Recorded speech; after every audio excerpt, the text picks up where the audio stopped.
Pasca kaburnya 4 orang tahanan, jajaran Kepolisian Resor Blitar kini lebih memperketat pintu penjagaan. Setiap tamu yang keluar masuk dari Mapolres harus diperiksa dan dimintai identitas yang berlaku. Selain itu, polisi juga menggelar doa bersama agar tahanan yang kabur tersebut segera tertangkap kembali.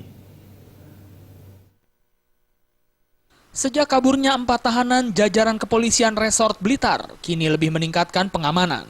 Dengan menggunakan senjata laras panjang, petugas disiagakan di depan pintu masuk Mapolres. Setiap tamu yang keluar masuk harus diperiksa dan dimintai surat identitas yang berlaku. Jika tidak dapat menunjukkan identitas, polisi tidak segan-segan menolak tamu tersebut untuk memasuki Mapolres Blitar. Sedangkan preventif ini sengaja dilakukan karena polisi tidak ingin kecolongan lagi dengan kaburnya tahanan. Selain itu, polisi juga menggelar doa bersama, dengan demikian diharapkan ada jalan dan kemudahan petugas untuk kembali menangkap tahanan yang kabur tersebut. Dan sejauh ini petugas sudah dikerahkan ke beberapa wilayah yang diduga sebagai tempat persembunyian pelaku. Hingga sejauh ini perkembangan gimana Dan untuk kasus tahanan yang kabur ini Dan?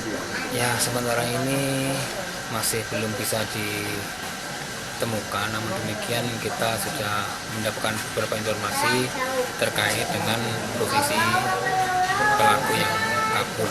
Mudah-mudahan dalam waktu dekat bisa segera ditangkap.